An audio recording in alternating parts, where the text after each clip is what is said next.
There we go. Well, I'd like to welcome everybody that's able to attend and those that are viewing this after the fact. We've had some technical glitches and we were hacked, which has never happened in the history of GemQuest, but that says something about the popularity of our speaker.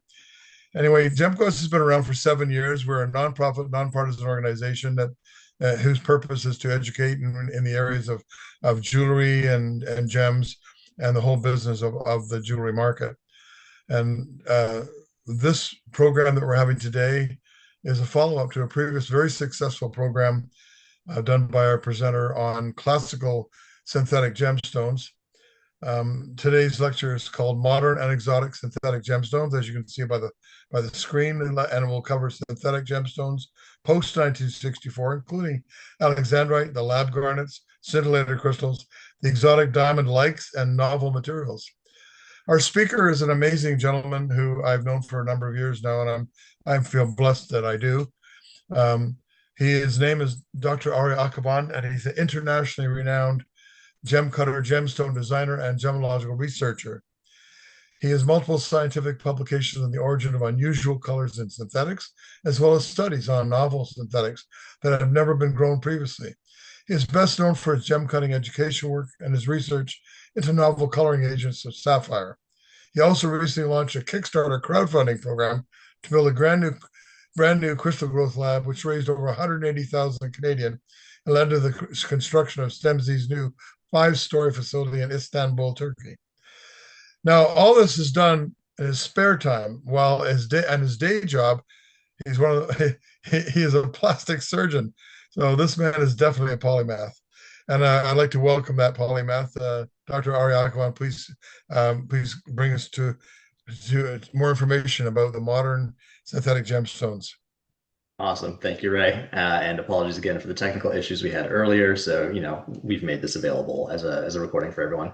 So this is a lecture on advanced synthetic gemstones. We've already had one lecture on the classical gems. So sapphire, spinel, beryl, alexandrite, quartz, and kind of differentiating those in the field. We've also had a separate lecture on the exotic diamond likes, or the high refractive index, high dispersion synthetics. So this particular lecture is going to ignore all of those and just talk about kind of more advanced and more unique materials.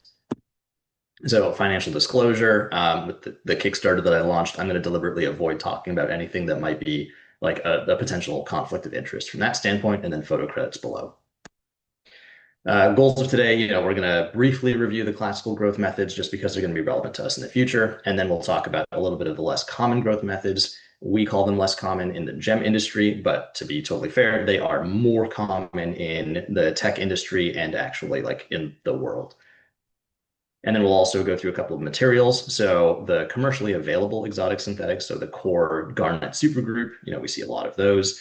The strongly pleochroic materials, things like wakefieldite and forsterite, the scintillators and phosphors, and then the kind of the frontiers of the synthetic world.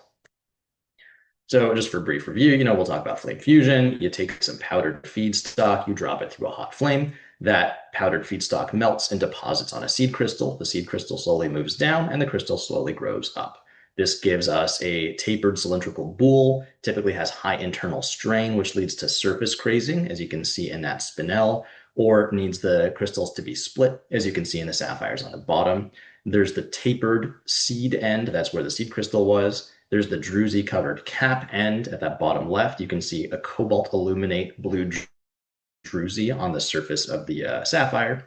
They always have curved striae, those like curved lines that are just an artifact of growth. And then there's typically an outside rind and an inside core where the dopants have kind of migrated or segregated, or you get different colors due to the growth environment.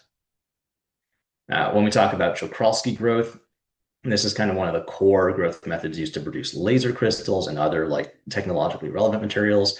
Here, instead of taking our feedstock and dropping it through a hot flame, we take our feedstock, we basically just put it in a specialized bowl in a giant heater. The feedstock melts down, and then we take our seed crystal, dip it into the top of that molten bath, and then slowly pull the seed crystal upwards while it rotates. This produces a long cylindrical boule with a smooth outside, generally a larger diameter. There's minimal internal strain, a nice even dopant concentration for the most part.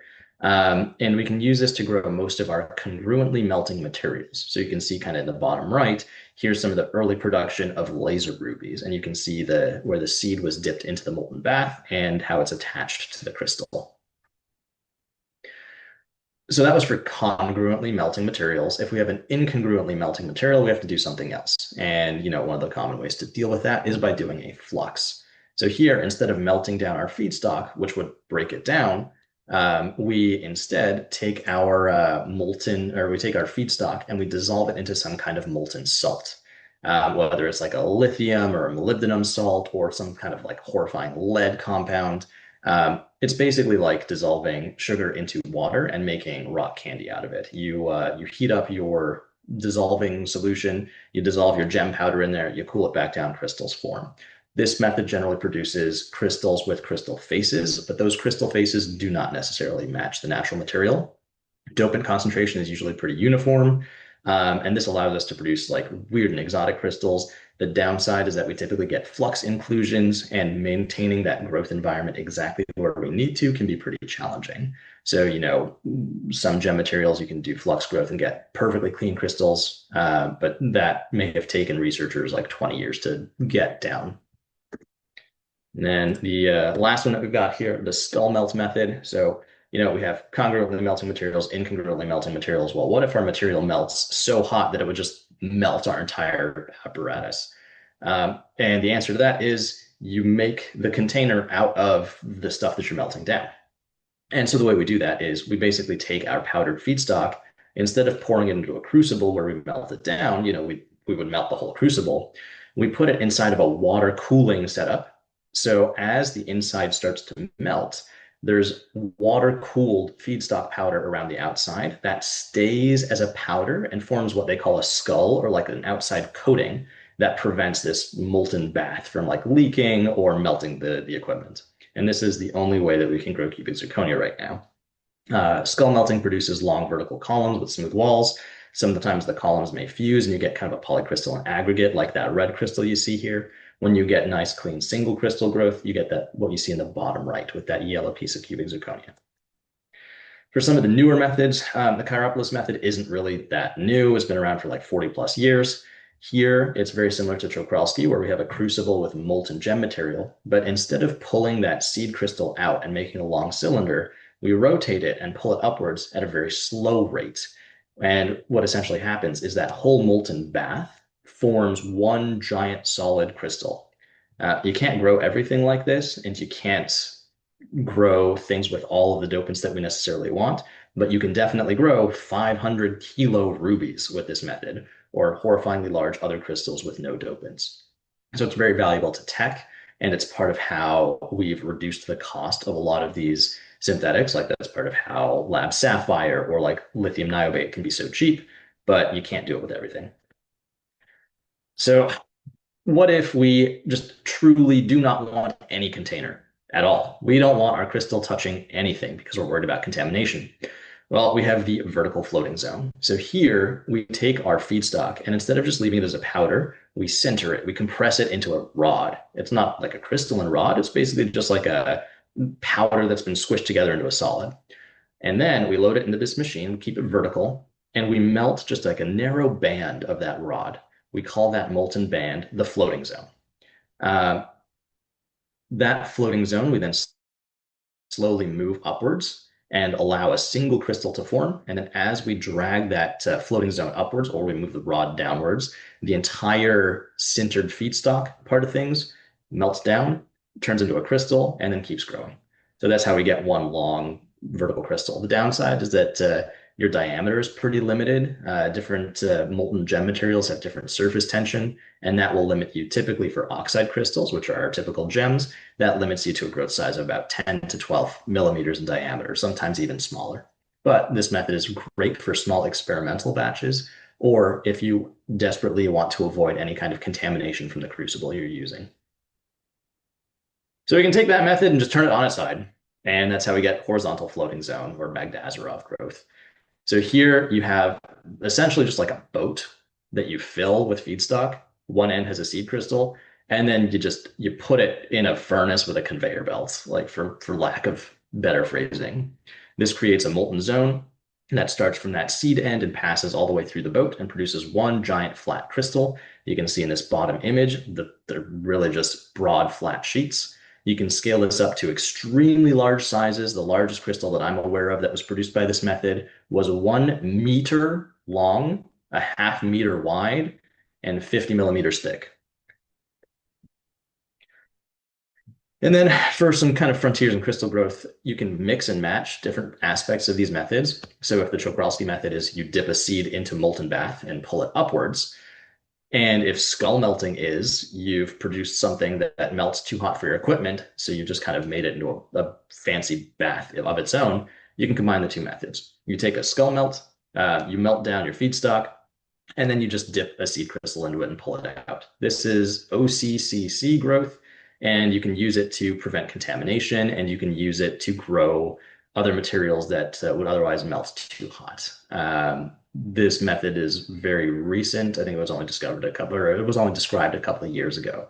So there's still ongoing work on that. And then you can do the equivalent by combining Czochralski growth, like dipping a seed and pulling it out, and flux material or flux melting.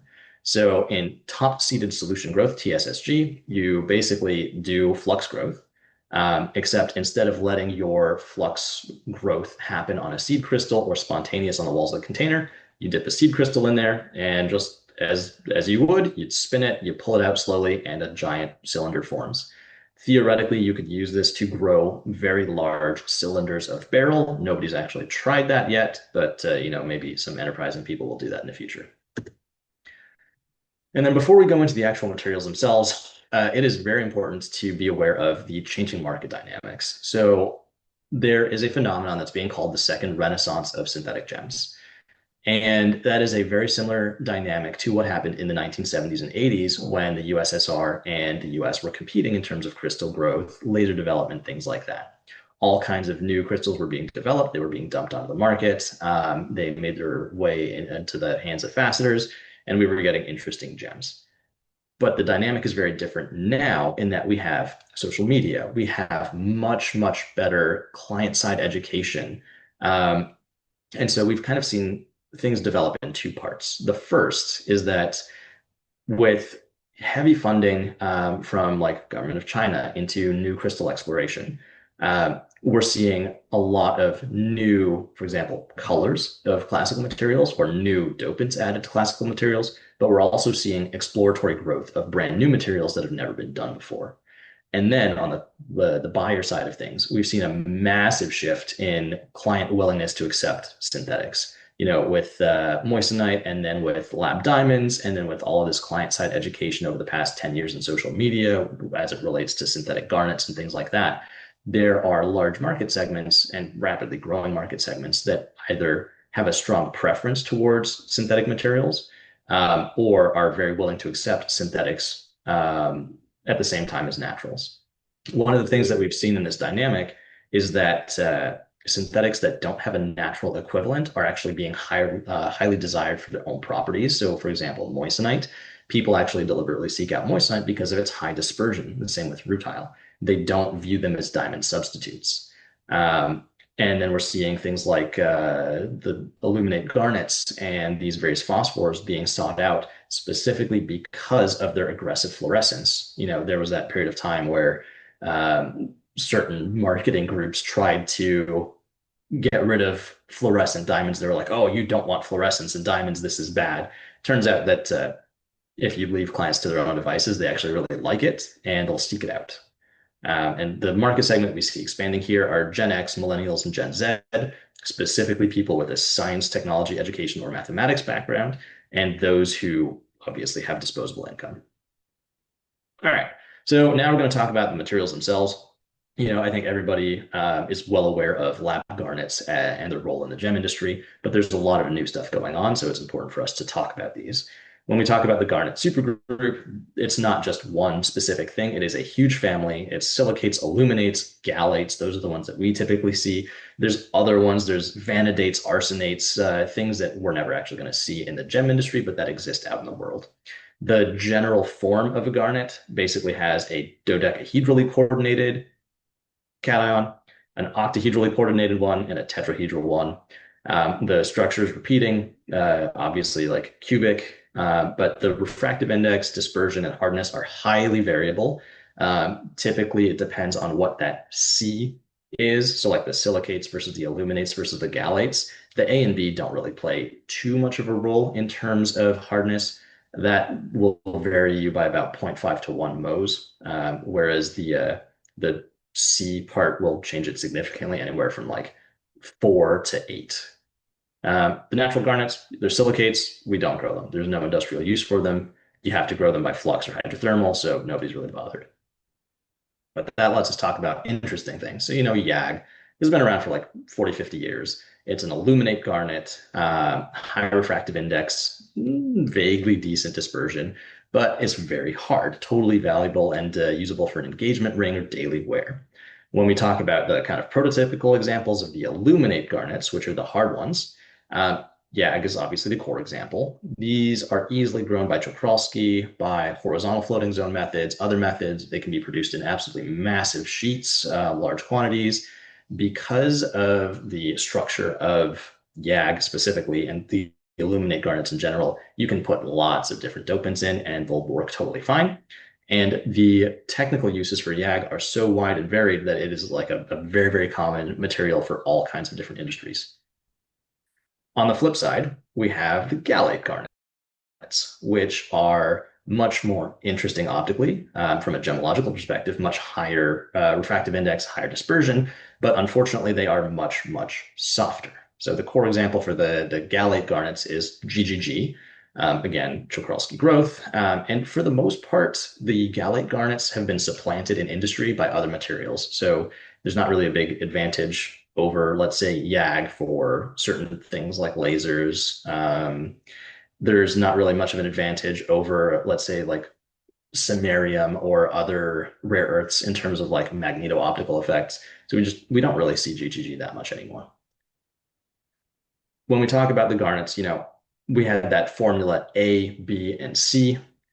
If we talk about just a narrow family of garnets, like the aluminate garnets, like the YAG family and its relatives, we can get different end members of this family. We just replace all of the yttrium in YAG with something else. And when we talk about YAG and the different dopants and colors that we get out of YAG, so let's say we have, as in this bottom right picture or bottom left picture, this kind of teal YAG with a little bit of ytterbium. If we replace all of it with ytterbium, then we get this blue ytterbium aluminum garnet. So, you substitute out all the yttrium with something else, you get an exaggerated effect of those properties. That's just like a general way to think about it. So TGG or SGG, as other end members, have just very extreme properties that they're then like deliberately grown for. Lumo garnets, so we're going back into like trade stuff now. The Lumo garnets are essentially a family of highly desirable fluorescent garnets. So, clients, when left to their own devices, love fluorescence. They love to see gems that fluoresce in daylight, and they will actively seek them out. So if you take a handful of gems around Tucson, like we did one year, taking some white gems and some white gems that fluoresce blue in daylight, almost universally, people will gravitate towards the ones that are fluorescing in daylight. So Stephen Tim Challoner from Gems of Science kind of capitalized on that, created this new trade term, Lumo garnets, and it basically just refers to any garnet that has visible fluorescence under daylight. The prototype example is cerium YAG, which is an electric yellow that has extreme yellow fluorescence. Cerium doped LUAG. So LUAG just kind of shifts the color of everything as compared to YAG. So instead of electric yellow, it's a little bit of a lime. When we see like greenish blue YAG, the same thing in LUAG is even further down the line. So, just a little bit of a shift. Samarium doped YAG tends to be a gold or an orangey gold with extreme orange fluorescence.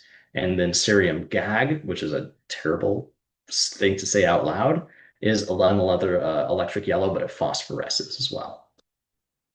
So we'll just kind of run through things quickly. It's not really technically correct to be saying, oh, we've doped it with vanadium 3 plus. There's a whole separate scientific conversation to be had around that. This is just not how things work. This is not how defect chemistry works. But because this is what you'll see people use in the trade by people who don't necessarily know what they're talking about, and these are the ways that they're consistently presented in the trade, it's important for you to be able to recognize these. Um, so if you dope YAG with vanadium, you get kind of an emerald green color in the bottom right. If you dope it with chromium, depending on the growth environment and whether or not any heat treatments have been performed, you'll get that green garnet with red fluorescence. It's also called Christmas garnet in the trade, and that is what you see in the bottom left. The same exact material, if you heat treat it in different conditions, turns a kind of poop brown, as you can see in the top row in the middle. If you add cobalt to YAG, you get that lovely blue color that you see in the bottom on the middle. YAG doped with zirconium, molybdenum, generally not grown, was produced by the Soviets for a couple of years in the 80s, but hasn't really been seen on the market ever since. Cerium doped YAG is very, very common. It's heavily used in industry. That is our prototype Lumo garnet. Praseodymium doped YAG has kind of a pale, ghostly greenish yellow color, but fluoresces pink in daylight, and you'll see that in the top right corner. Neodymium YAG is your standard color change, pinky lavender to blue gray. Samarium doped YAG is kind of that gold with the orange fluorescence you can see in the top right. This is also a Lumo garnet because it fluoresces visibly in daylight. Has a little bit of a color change depending on if you use fluorescent lights as well. Europium gives it a violet color. Terbium, depending on how much you add, is anywhere from like a gray to a green color. Erbium and holmium give opposite color change effects. So you add erbium, it's pink in daylight and changes to gold. You add holmium, it's gold in daylight and changes to pink. So it's really fun to take two pieces around Tucson and just like show people the color change. They're like, oh, like they're not switching places. This is just a color change. Ytterbium, we talked about, gives you that kind of greenish cyan color. If you see material being sold as Lab Paraiba in the general market, it is almost always ytterbium doped YAG. So they'll say like, oh, Lab Paraiba tourmaline. It's very clearly not synthetic tourmaline. It's just YAG with ytterbium in it. When you co-dope things, you get other interesting effects. So cerium and neodymium added together gives you that bottom right gem, kind of a gold color with pink fluorescence.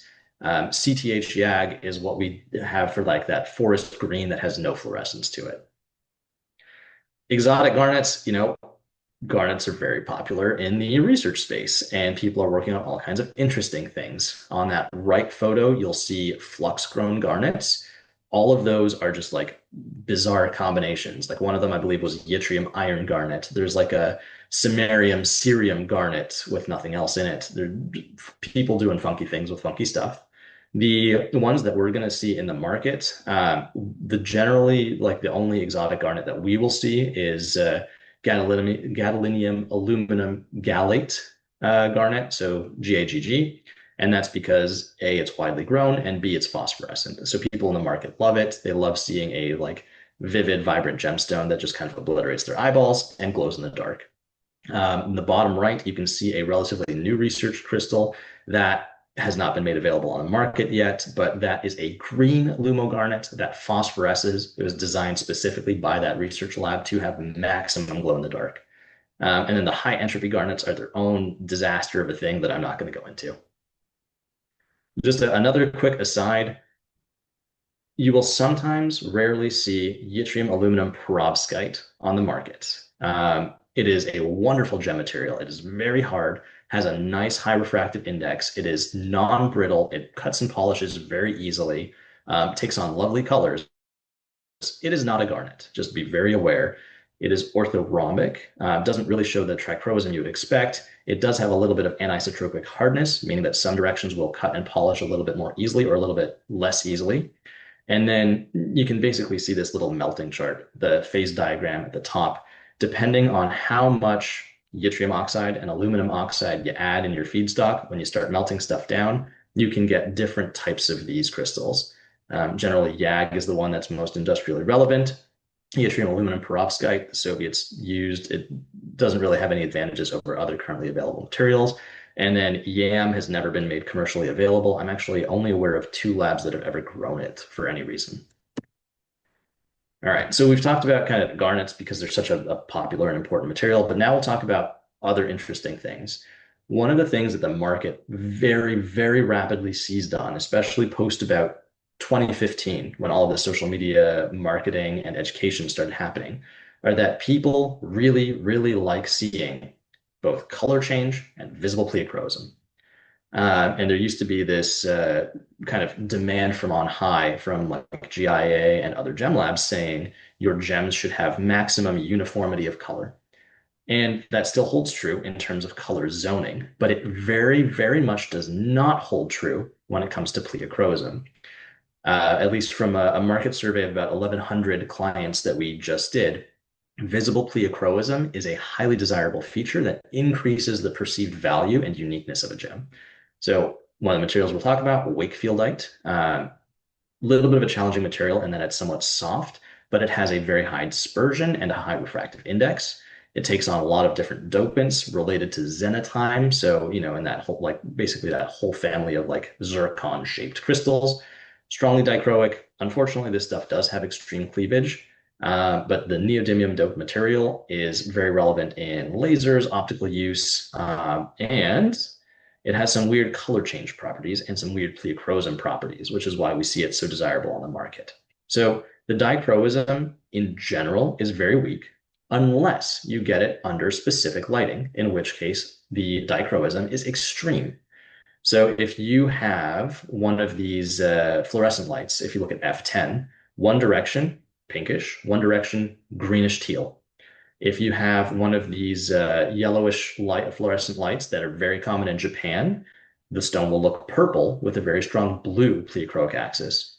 And then in general, for all of the lighting, the color change is relatively weak. Like if you look at A, which is incandescent versus D65, which is daylight, not too much of a shift. If you look at the top row, which is one axis, the bottom row, which is another axis, not much of a difference. But just within those two narrow sets of lighting is absolutely extreme. If we want truly extreme, then we'll look at forsterite. So forsterite, exists naturally. Magnesium, silicate, forsterite, phyllite family, peridot. So we all know like refractive index, dispersion, hardness. We all know what to expect. It's also very challenging to grow, so we don't really see it. It's a very viscous melt, but it is extraordinarily desirable in the market. Mind you, like client-side education is a little bit limited, but the extreme trichroism that we see is its key feature. And you can see in this top right stone, very, very strong pink and purple pleochroism. Can't really see it in the top left, but if you look at the video, it's very, very obvious. A green axis, a blue axis, and a purple axis. So when we talk about synthetic forsterite, kind of the core ones that we see on the market are cobalt-doped forsterite, and that's what you see in the bottom right, that set of 6 images. Cobalt forsterite is also known as Tanzanion in the market. It historically was sold as a tanzanite simulant, but now because the market wants it so much for its own properties, it is no longer sold as a simulant. It's just sold as its own thing, cobalt-doped forsterite. And you can see it's got both strong pleochroism and strong color change. Chromium-doped forsterite is what we see that had that green, blue, purple trichroism from that video on the previous slide. That is sometimes sold as corneria or a cornerupine simulant. It also kind of mimics that mermaid tanzanite fairly well, but for the most part now it's just sold on its own merits. If you added nickel to it, you get kind of a minty peridot color that's actually significantly less brown. We also know that some natural peridot does contain nickel in quantities enough to give it color. And then if you add iron to it, it just gives you your typical kind of browny, greenish peridot, which people grow for some reason, even though it's more expensive than natural peridot.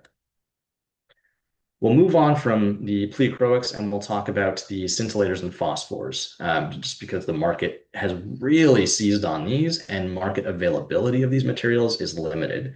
So they're relatively desirable, and the market price hasn't really been established, so you can essentially charge whatever you want. The lutetium, yttrium, and gadolinium oxyorthosilicates basically have that formula where you just swap out some amount of lutetium, yttrium, and gadolinium.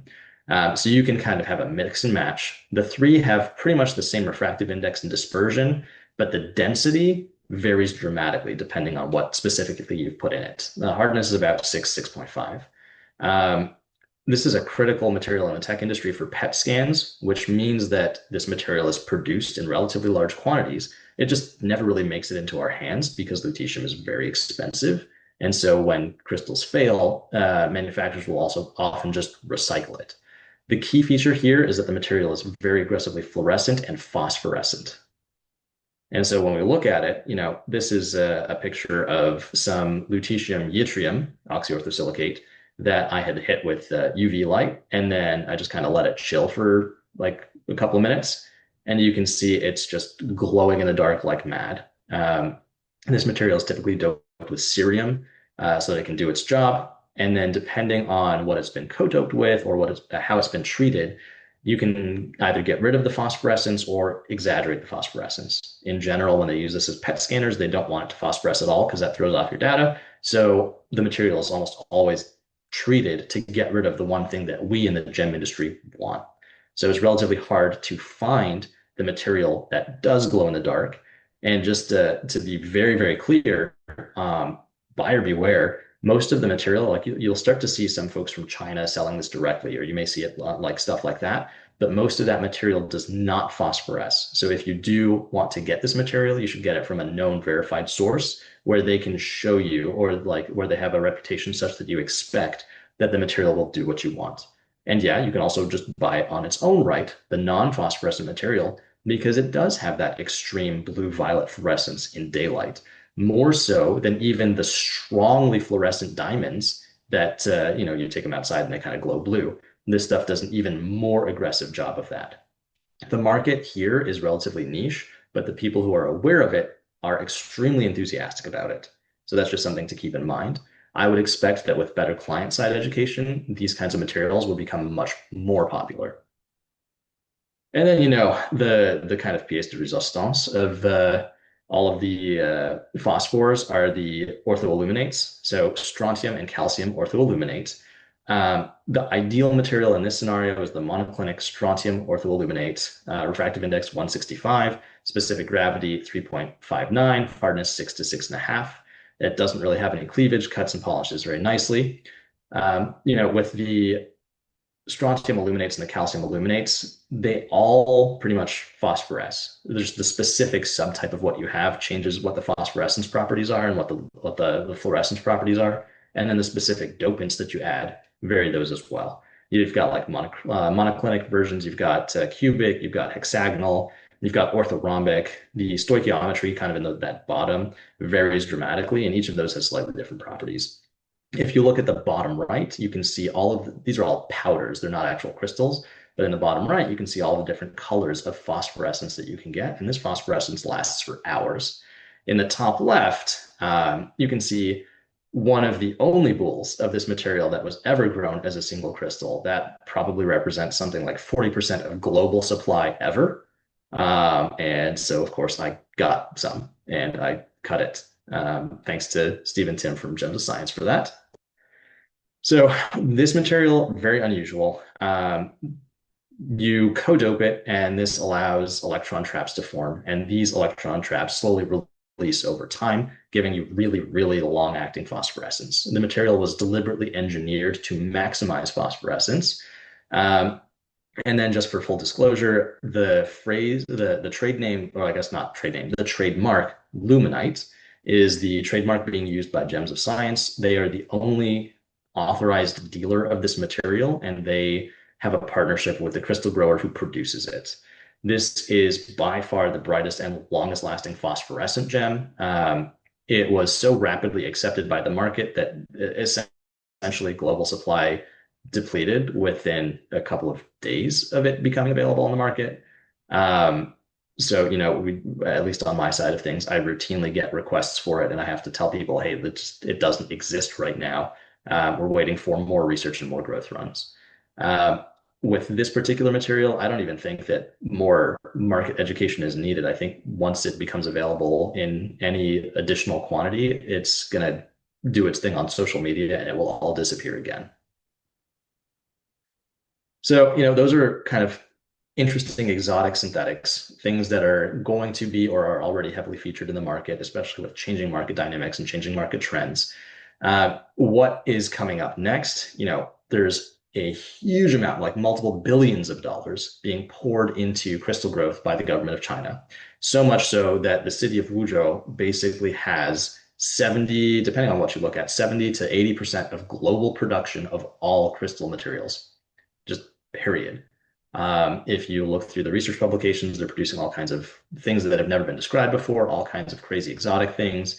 And then, of course, we've got Stensy Engineering Solutions, which I will shamelessly plug at this point, who is doing cutting edge research in Istanbul. And then what do we expect from novel materials? There's two different things that we can think about, either old materials that we're doing new things to, or new materials that we haven't seen before. So for old materials that we're doing new things to, if you take a look at that top right picture, those are all chrysoberyl, so like same material as alexandrite, but you add a different dopant to it.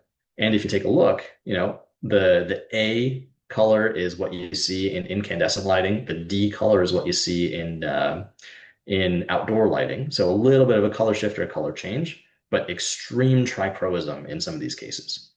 You look at some of these other ones, that blue, yellow, and green set is actually a lab beryl that was grown that had a bunch of nickel in it. And nobody's really done that, but it produces a beautiful gem. When we look at brand new gem materials, there's two that I'm particularly excited for. The first is cubic hafnia. So if you think of cubic zirconia, cubic hafnia, just using hafnium instead of zirconium, single densest transparent gem material that you can have. I believe it's more than double the density of cubic zirconia. Still should have a hardness of about 8.5, slightly higher refractive index, and slightly higher dispersion. And then lacargite is actually a newly discovered gem material. Still unclear if we can grow it or not, but that is a new gem material with a hardness of 9.25. Again, extremely high refractive index, extremely high dispersion, but also in this case, very strong trichroism as well. So imagine the trichroism that we see from something like forsterite or chrysoberyl and the color changes that we see from these as well, but in a material that is more brilliant and more fiery than moissanite. All right, so that's about all I have. If you've got questions, since we're recording this, feel free to reach out to me by email. For anything that's like concrete research related, if you're doing a research study or things like that, then of course hit me up on my research email as well. I'd like to ask a quick question, if that's okay, Arya. Yeah, of course. I've been noticing a lot of noise lately online about thin film perovskite photovoltaic cells. Is this something that relates to the synthetic growth of perovskite, or is this a completely different kind of generation? So the research is directly relevant, the growth not necessarily. So when we grow perovskites, perovskites are just a broad family of gems, just like how garnets are a broad family of gems. When we grow perovskites, we can either grow single crystals or we can grow them as thin films on something else. Yeah, that's the For question. Yeah, so for solar panels, it's generally a thin film grown on something else. But every time we do research on that, that gives us key insights into being able to grow them as single crystals, which, have their own funky properties and are nice targets for us to grow. If you think about strontium titanate, that's a perovskite. Lacargite is also a perovskite. So, research from elsewhere onto like into that field also gives us insights that let us grow fun crystals. Cool. Okay, thanks. Yeah.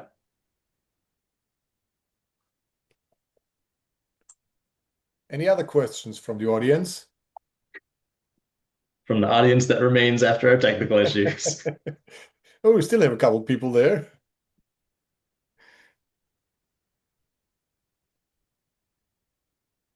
But they seem to Awesome. be overwhelmed What by the. proportion, Oh, oops, yeah, Michelle, what go on. proportion of the technical gem materials comes as dedicated growth for the gem trade versus like industrial, like offcasts or things that have failed QA? Yeah.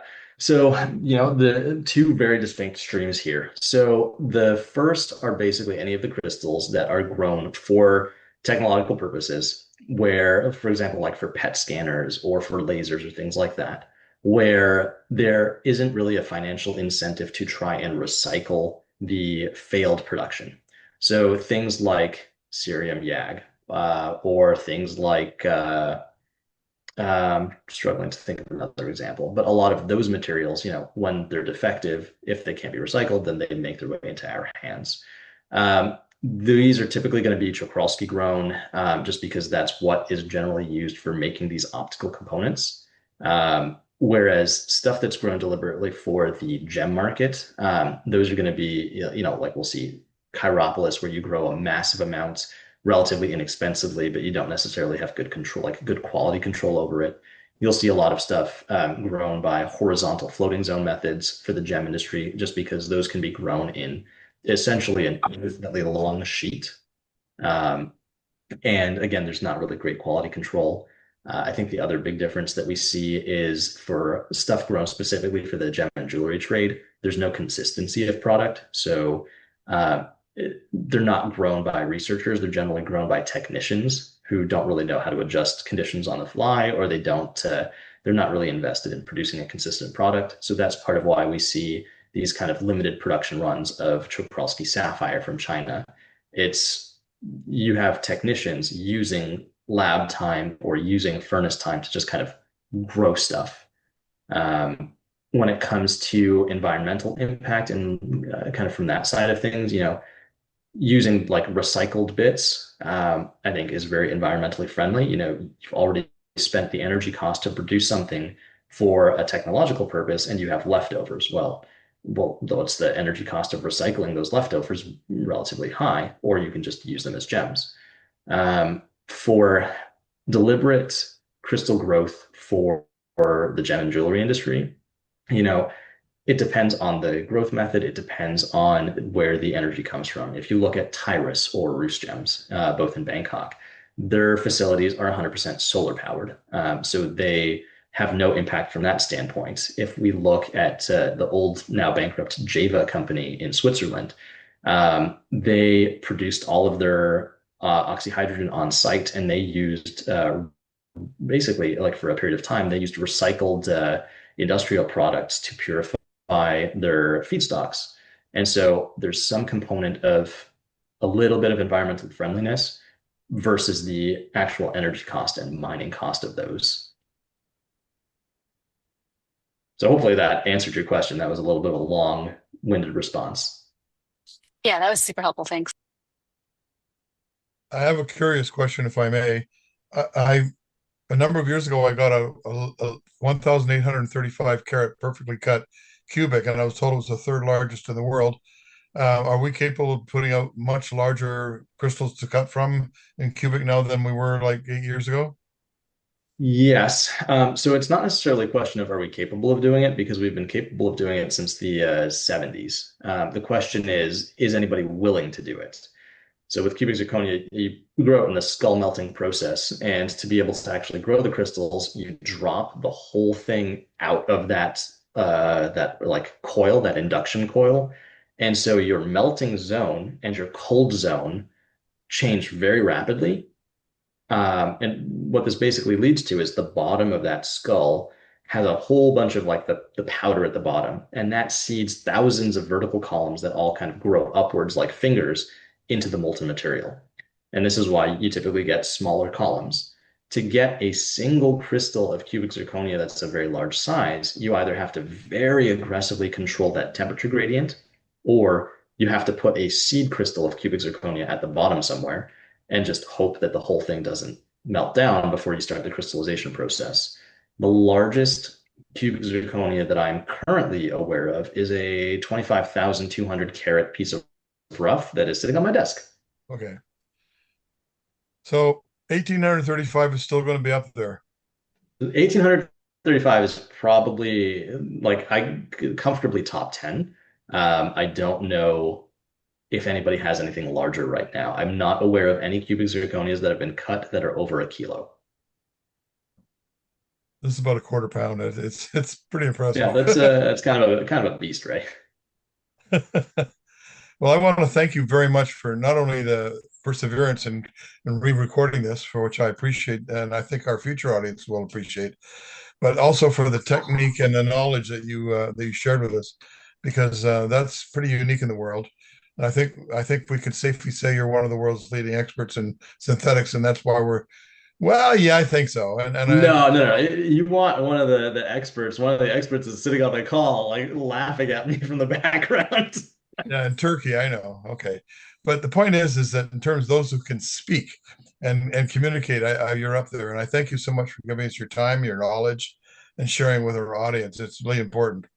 But I'd like to take a second, if I may, just to let people know, those who are going to see this, that our next talk is going to be, I think, a very important talk in the world of gems, because we're going to get Stuart Poole, who some people know, is going to talk about the ethics of ethical gem buying this in the world of this constantly changing right now, and it's kind of hard to know, what are the, in quotes, the blood diamonds of the gem world right now, and how can we avoid buying those and supporting properly paid miners and properly paid cutters, so that the equality and fairness is part of what we do as gemology and jewelry people. So I'm hoping that people will take that on as an important topic and will join us. And in August, Boyd Fox, who you probably know, is going to be talking about recutting, and I think that's another area that's super important, because recycling, with the limited sources of really good stones these days, recycling by an expert recutter is something that we need more of, and so I want to share the concept. So those are things that are in the future. I hope you'll join us actually for those. I know you're a busy guy, but at any rate, thanks so much again. Thank you for the persistent audience who did stay with us. And I apologize for those who see this future video showing that we were unable to show it to you live because of the complications we had in the showing. So wish everybody a very happy weekend and a wonderful summer, and we'll hopefully see you in the coming months. Thanks again, Arya. And thanks also, Clemens, for the work you put into helping us produce this program.